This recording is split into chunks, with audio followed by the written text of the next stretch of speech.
नमस्कार दोस्तों, मैं लखनऊ से रविंद्र।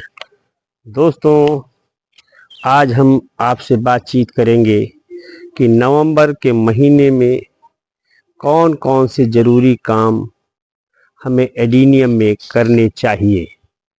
दोस्तों, हम इसके बारे में भी बताएंगे कि हमने अब तक जो पिछले महीने में एडीनियम में किया है और उससे हमको क्या-क्या फ़ायदे हुए हैं, किस तरीके की हमारी फ्लावरिंग हुई है, उसके बारे में भी हम आपसे चर्चा करेंगे।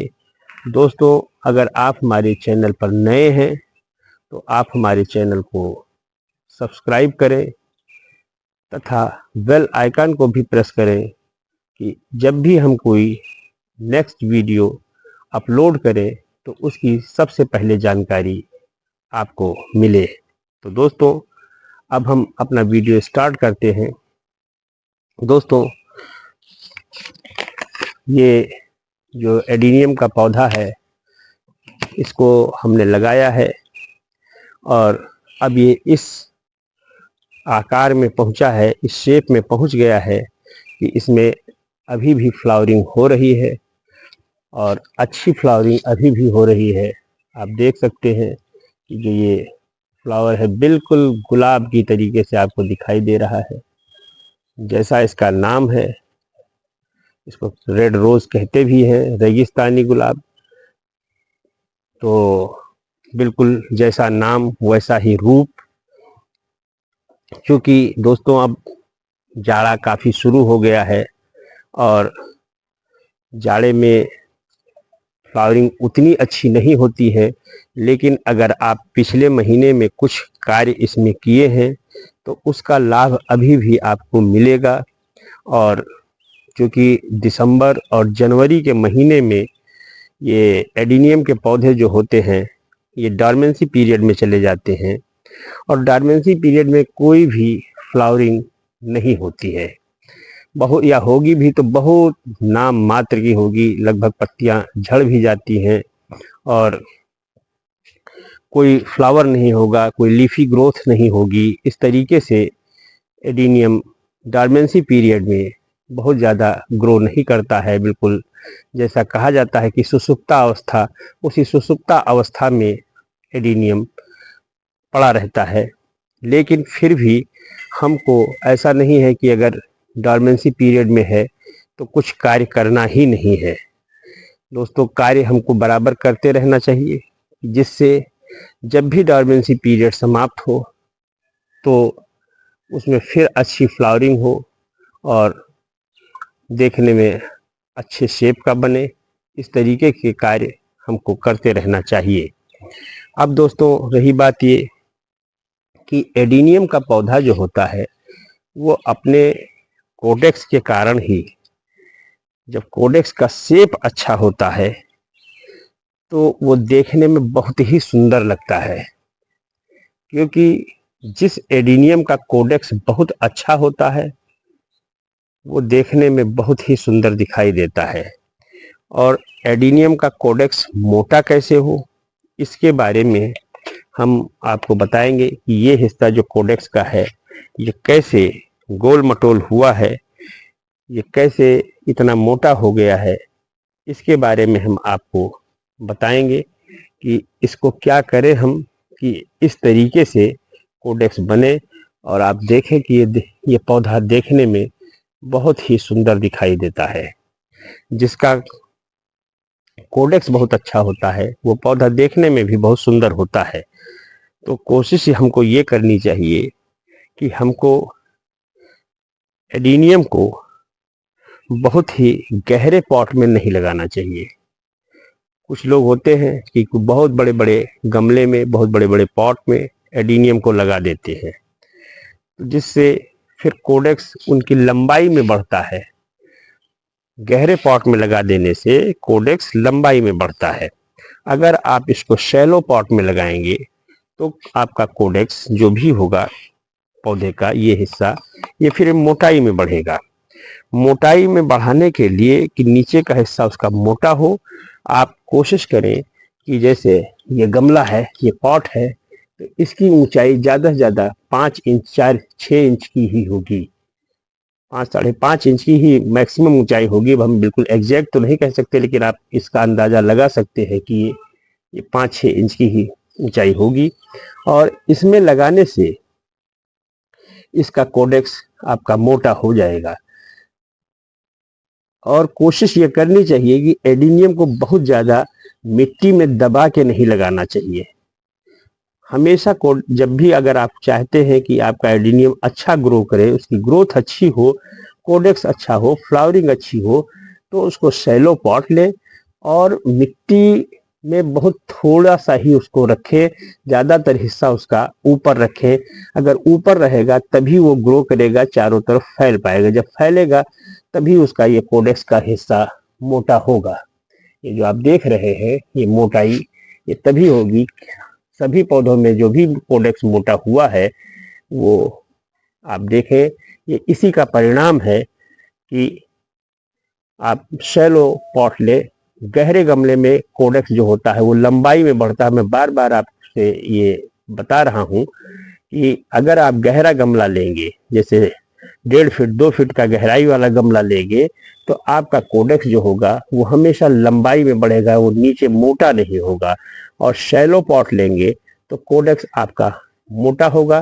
तो इसलिए शैलो पॉट ले, छोटा गमला ले, और पौधे को जब भी एडिनियम के लगावें तो उसको मिट्टी से बहुत दबा के न लगावें, उसको थोड़ा ऊपर ही लगावें, तो जिससे ज़्यादा अच्छा कोडेक्स आपका बनकर तैयार होगा और आपके पौधे की ग्रोथ भी बहुत अच्छी होगी। अब दूसरी बात रही दोस्तों कि सॉइल की, तो हमारा कहना है कि सॉइल मिक्स जो भी करे वो वेल ड्रेन सॉइल हो, वेल ड्रेन हो, और आपका पॉट भी वेल ड्रेन वाला होना चाहिए कि जिसमें नीचे होल जरूर हो और बड़ा होल हो, कि जिससे एक्सेस मिट्टी, जो एक्सेस पानी है वो निकल भी जाया करे। अब सॉइल मिक्स कैसे करें, कैसे हम इसकी सॉइल बनाएं कि जिससे वो वेल ड्रेन रहे, तो उसके लिए ये है कि आप 50% रिवर सैंड लें। 50% रिवर सैंड, 30% गार्डन सॉइल और 10% आप राइस हस्क, 10% कोकोपीट और 10% में और थोड़ी बहुत इसमें पत्तियां वगैरह भी सूखी अगर आप नीचे डाल देंगे तो उससे कोई बुराई नहीं होगी। और इस तरीके से जब आप सॉइल मिक्स तैयार करेंगे और उसमें अपने पौधे को लगाएंगे तो आपका पौधा बहुत ही अच्छी तरीके से ग्रो करेगा और उसमें निश्चित है कि अच्छी फ्लावरिंग होगी। आप ये देखें कि अभी भी इसमें फ्लावर लगे हुए हैं, जबकि ठंड शुरू हो चुकी है। अभी इतनी ठंड तो नहीं है, लेकिन फिर भी ठंडक काफ़ी कुछ शुरू हो चुकी है, लेकिन फिर भी आपको फ्लावरिंग होता दिखाई दे रहा है। तो ये इसी का परिणाम है कि जो आपको फ्लावरिंग देखने को मिल रही है। तो अगर आप सितंबर अक्टूबर के महीने में कुछ अच्छा कार्य एडिनियम के लिए करेंगे तो आपको नवंबर में फिर फ्लावरिंग अच्छी होती दिखाई देगी। और बाकी दिसंबर और जनवरी में तो इसका सुषुप्तावस्था आ ही जाती है, डॉर्मेंसी पीरियड आ ही जाता है, तो उसमें तो उतनी अच्छी फ्लावरिंग नहीं हो पाएगी। अब रही बात दोस्तों, इसके लिए हम ये सब चीज़ें करेंगे, लेकिन हम अपने प्लांट को रखें कहाँ कि जिससे उसकी ग्रोथ और अच्छी हो। तो एडिनियम के पौधे को कम से कम 6 से 8 घंटे ऐसी जगह पे रखें जहां डायरेक्ट सनलाइट मिलती हो। जाड़े में तो विशेष तौर से ऐसे जगह पे पौधे को रखें कि जहां पे 6 से 8 घंटे उसको सनलाइट मिले, क्योंकि जाड़े में सनलाइट थोड़ा कम हो जाती है, कोहरा वगैरह हो जाता है, इसलिए डायरेक्ट धूप मिल नहीं पाती है, लेकिन हम कोशिश करें कि खुले आसमान के नीचे ही पौधे को रखें कि जिससे जहाँ पे भी रहे कम से कम 6 से 8 घंटे तक उसको धूप जरूर मिले। धूप अच्छी मिलेगी तो उसमें पौधा अच्छा ग्रो करेगा, अच्छी ग्रोथ होगी उसकी, और देखने में भी आपका जो भी पौधा होगा सुंदर दिखाई देगा। उसकी पत्तियां अच्छी डेवलप होंगी, क्योंकि जाड़े में पत्तियां या तो गिरने लगती हैं या सिकुड़ने लगती हैं।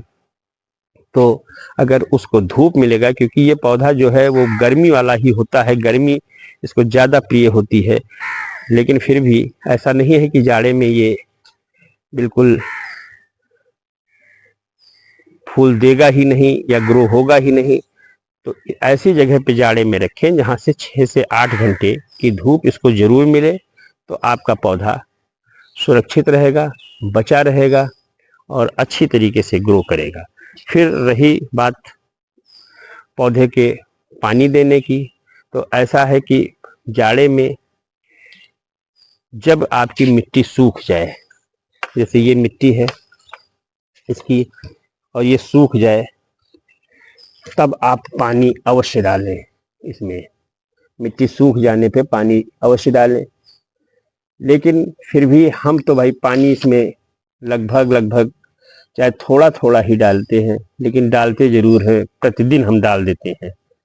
हम बहुत ज़्यादा पानी एक बार में नहीं देते हैं, लेकिन इतना ज़रूर है कि एक बार थोड़ा थोड़ा पानी डाल जरूर देते हैं, क्योंकि पानी डाल देने से पौधे सूखने नहीं पाते हैं।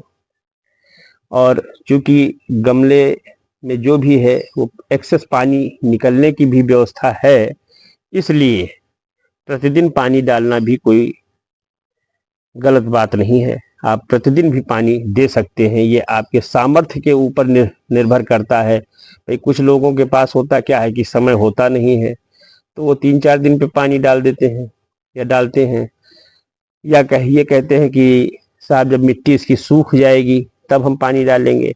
तो हम इस बात के लिए प्रतीक्षारत नहीं रहते हैं कि हमारे पौधे की मिट्टी सूख जाए तब हम पानी डालें। हम तो पानी प्रतिदिन लगभग लगभग थोड़ा थोड़ा डाल देते हैं, और अगर एक्सेस पानी होता है तो वो नीचे से निकल भी जाता है। अब पानी हो गया, धूप हो गया, ये सारी सॉइल मिक्स हो गया। अब इसके बाद एक ही चीज बचता है कि हम अपने पौधे को क्या चीज दें जिससे उसमें नवंबर की और लगभग आधे दिसंबर तक उसमें अच्छी फ्लावरिंग होती रहे, जब तक पूर्णतया डॉर्मेंसी पीरियड में हमारा पौधा न चला जाए। तो दोस्तों उसके लिए नीम की खली भी आप इसमें 1-1 चम्मच आप नीम की खली इसमें डाल सकते हैं। नीम की खली देने से आपके पौधे को में नाइट्रोजन की मात्रा उसको मेंटेन हो जाएगी, क्योंकि नीम की खली में नाइट्रोजन पाया जाता है। दूसरी सबसे अच्छी चीज है कि हमारे एडीनियम को बोन मील बहुत ही पसंद है, तो आप बोन मील भी डाल सकते हैं। जो भी चीजें डालें आप उसमें 1-1 चम्मच जरूर दें हर पौधे में, हर पॉट में। बोन मील में चूंकि फास्फोरस की मात्रा पाई जाती है ज़्यादा, और फास्फोरस मिल जाने से फ्लावरिंग अच्छी होती रहती है। और इन सब चीज़ों के अतिरिक्त आप होममेड अगर फर्टिलाइजर बनाए हुए हैं, जिसमें केले के पत्ते वगैरह 1 लीटर पानी में 4-6 केले के छिलके डाल करके उसको 2-4 दिन सड़ जाने दें, उसके बाद उसमें डाल दें, तो उससे भी फ्लावरिंग आपकी अच्छी हो जाएगी और पौधे की ग्रोथ अच्छी होगी, फ्लावरिंग अच्छी होगी। साथ साथ इन सब चीज़ों के करने के अलावा आप इसमें इसकी गुड़ाई भी आप बराबर करते रहें। जैसे हम आप देख रहे हैं कि इस तरीके से पौधे की गुड़ाई भी अगर आप करेंगे तो आपका पौधा बहुत ही अच्छा रहेगा। कम से कम 15 दिन में एक बार आप पौधे की गुड़ाई भी करते रहें। खाद देंगे, पानी देंगे, धूप देंगे, सब सारी चीज़ों के अलावा पौधे की गुड़ाई तथा अगर उसमें घास वगैरह है तो उसको भी आप निकाल कर बाहर करते रहें, तो जिससे आपके पौधे में, आपके प्लांट में नवंबर के महीने में इस तरीके से फ्लावरिंग होगी। और उसका कोडेक्स जो है, आप देखें कि इस पौधे का कोडेक्स कितना मोटा हो गया है नीचे से, और इसी तरीके का कोडेक्स आपके यहाँ भी बन करके तैयार होगा। सारे पौधों के कोडेक्स को आप देखें कि सब के कोडेक्स ये इसी चीज का परिणाम है, नतीजा है कि कोडेक्स। दोस्तों, अगर आपको हमारा ये वीडियो पसंद आया हो तो आप इसे लाइक करें, शेयर करें तथा हमारे चैनल को सब्सक्राइब करें। धन्यवाद।